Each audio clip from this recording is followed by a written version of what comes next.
Hello everyone and welcome.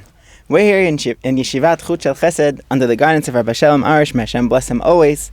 And today we are moving right along in Rabbi Nachman's stories. This is the last story called The 7 Beggars. And we're in the part of the story where every single day of the wedding celebration of the boy and the girl that were lost in the forest, one of the beggars that gave them food in the wilderness when they were lost in the forest, they're coming and giving them blessings and coming to rejoice with the bride and the groom. So today, this is the part of the story called the 5th day. After the 5th day, we have the 6th day, and the 7th day we never really got revealed to us.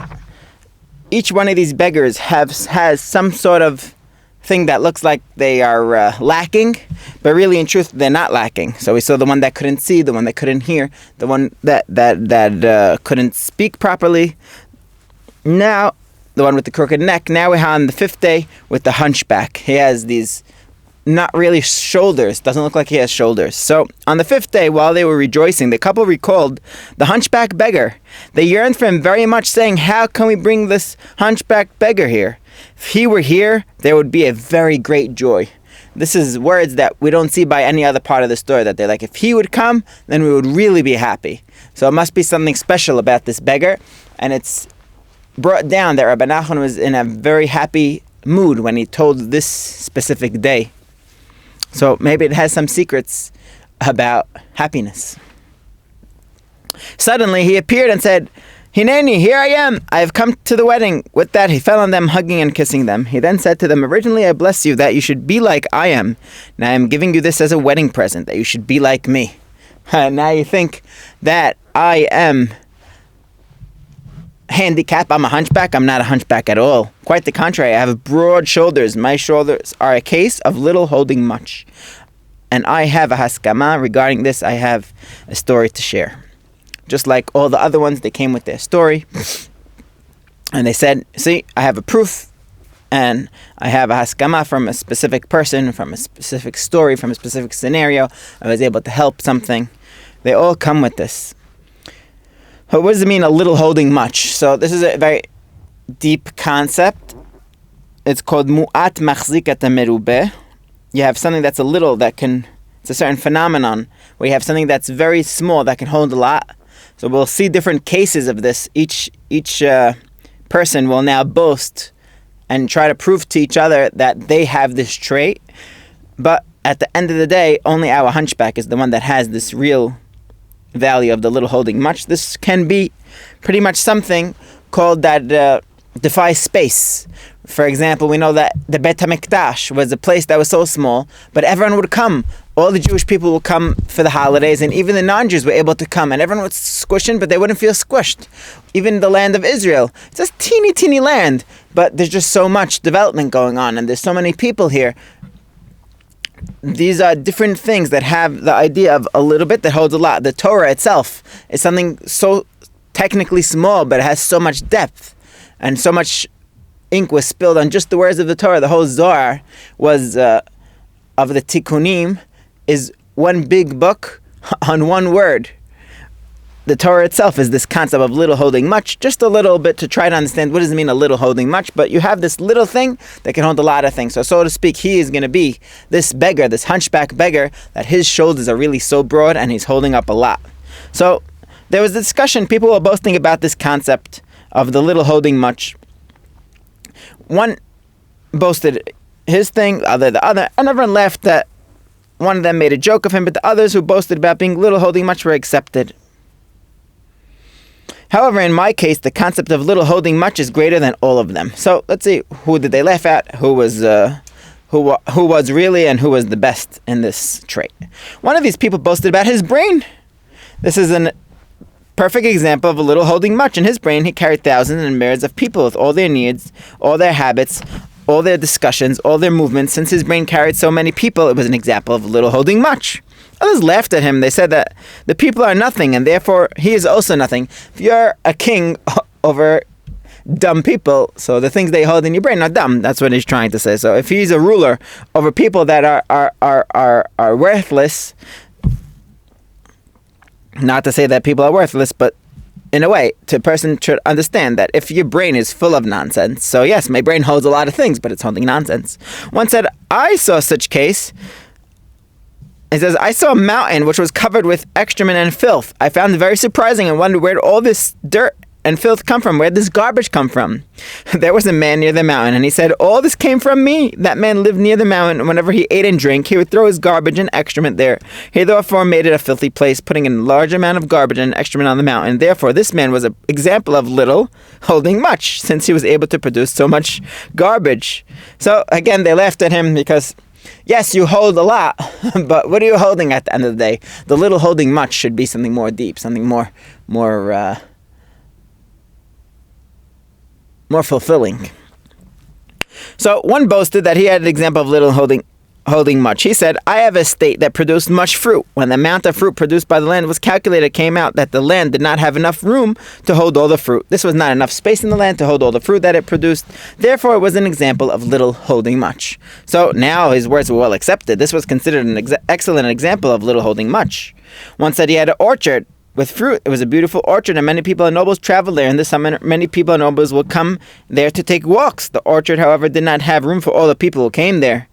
So it was an example of little holding much. His words were well accepted.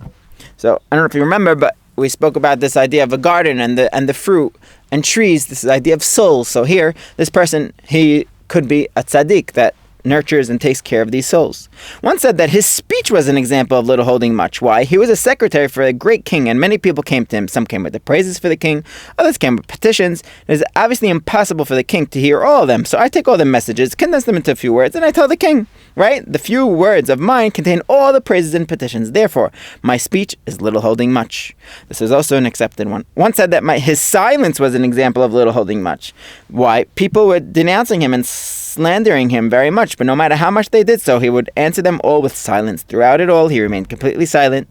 His silence was an answer for everything. Therefore, his silence was little. He didn't really have to do any much. He had to close his mouth, holding much. One said that he was an example of little holding much. Why? There's a man who is poor and blind and also very huge. On the other hand, I, on the other hand, are very small.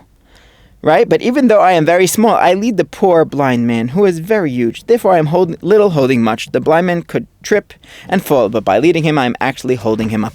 Therefore, I am a little holding much. I am little, but I uphold this huge man. This sounds a little bit interesting and maybe similar to the first cases, but we'll see that this is one of the deeper ones. I was also there. I said, actually, you are all examples of little holding much. I understand the true meaning of everything that you said. I know what you truly mean when you boast of being examples of little holding much, but I am much higher than any of you. When the last one boasted about he led a giant, he said that he directed the orbit of the moon. The moon is considered to be a blind man since he does not have any light of his own. He gets everything from the sun, right? Although this boaster is small, he directs the moon, which is very large. Moreover, he sustains the entire world, since the world needs the moon. Therefore, he is actually a true example of little holding much. But, nevertheless, my concept of little holding much is much greater than all, including this, and this is the proof. He comes with a proof. It's very important for you to know your values. You get a proof from somewhere. It's very important for you. Once there was a group of people who studied the fact that every animal has a shadow in which it likes to rest. There is a shadow for each and every animal. Every animal chooses a particular shadow where it wants to dwell. It's not for nothing that certain animals are in certain areas. Every bird also has its own unique branch. It is on this particular branch that it desires to live. Studying this phenomenon, they sought to find the tree in whose shadow all animals live. Could there be such a thing?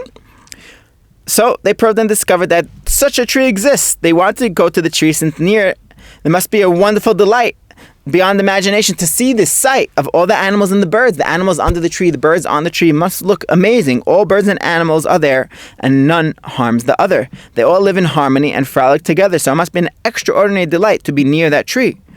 They then probed to discover which direction they must travel to reach the tree. A dispute arose regarding this, and none of them could come to a conclusion. Some said that they should go east, others said, no way, it's west. One determined that the tree must be in one place, other one said it must be elsewhere. Thus they cannot decide which way to go to the tree. So what happens now? A wise man came and said to them, why are you trying to discover in which direction the tree is? Instead, try to find out who will be able to approach the tree. Not everyone can come near it. In order to do so, one must have all the attributes of the tree. The tree has 3 roots. The first root is faith, emunah. The second is reverence, is fear of heaven. And the third is humility. The trunk of the tree is truth, because from there all the branches come forth. It is impossible to go to the tree unless you have these attributes. So this is something interesting to note, because we did say in the beginning that we want to look for some hints of happiness. So the hints for happiness don't really say anything about happiness, but there's certain traits here that will bring you to happiness. Emunah, number one, will for sure bring you to happiness, because you believe that everything is for the best and everything is for your good. The second one, reverence and fear of heaven. You're doing the right thing. You know that you're doing the right thing. You're going to be happy. You're not going to be fearful and scared, but Hashem is awesome and you don't want to go against His will. Humility is something that will bring you happiness, because if you feel better than someone else and someone else moves on in life or something like that, you're automatically going to feel down and depressed. Now, the main source of everything is truth, because if you have truth, then there's nothing to argue with. The truth is the truth. So, a person who wants to work on happiness should work on truth. How do you work on truth? You have it subcategories. We have emunah, we have fear of heaven, we have humility. All these are amazing things to start working on. This group had a great sense of unity, and they did not want to go to the tree, and some to remain behind. So this was a very good trait. In the beginning, they were fighting with each other and saying, hey, who should go this way, who should go that way? Then they realized, hey, wait a second. Before we go and get there, let's see if we're worthy of it, right? We all want Mashiach. Instead of thinking, how do we bring Mashiach? Wait, are we worthy of Mashiach? Something like that. So once they started to regroup, they found the unity. They found their shared mission that they wanted to get to this tree. So some of them were, yes, on a higher level than others. Some of them weren't. So they said, let's wait till other people work on themselves. They will gain these attributes necessary, and then we'll go to the tree together. They followed this plan, and they struggled and worked until all of them had these attributes. When all of them had the necessary attributes, they all had the same idea. And all of them agreed on the way of being the true path to the tree, which is amazing. By refining yourself, everyone automatically came together and said, this is the way to get there. So when you do the right thing, Hashem will automatically direct you in the right direction. They set out, and after a while, they were able to see the tree at a distance. However, when they looked at the tree, it was not standing in space. The tree did not exist in space, and since it did not have a place, it was impossible to approach it. So now they finally found the tree, but it's not in space. Oh, maybe they need this attribute of someone that is a little but holds a lot. This is a concept of no space, right? I was also with them, this the hunchback says, and I said, I can bring you to the tree. This tree does not have any place at all, since it is above the concept of space. It is also above the concept of little holding much, since this concept is also an aspect of space. It is obvious that the concept of little holding much always involves the concept of space, no matter how little space is involved, because you need something to hold on to. However, the concept of little holding much that I have is at the very end of space, beyond which there is no space at all. Therefore, I can carry you to the tree, which is totally above space. He existed in space, this hunchback. He existed in space. Otherwise, he wouldn't have lived in this world. But he was in a totally different realm, just holding on to the bare minimums of this world. These are the levels of tzaddikim, that they don't take too much out of this world. Everything, they're really connecting to a higher source.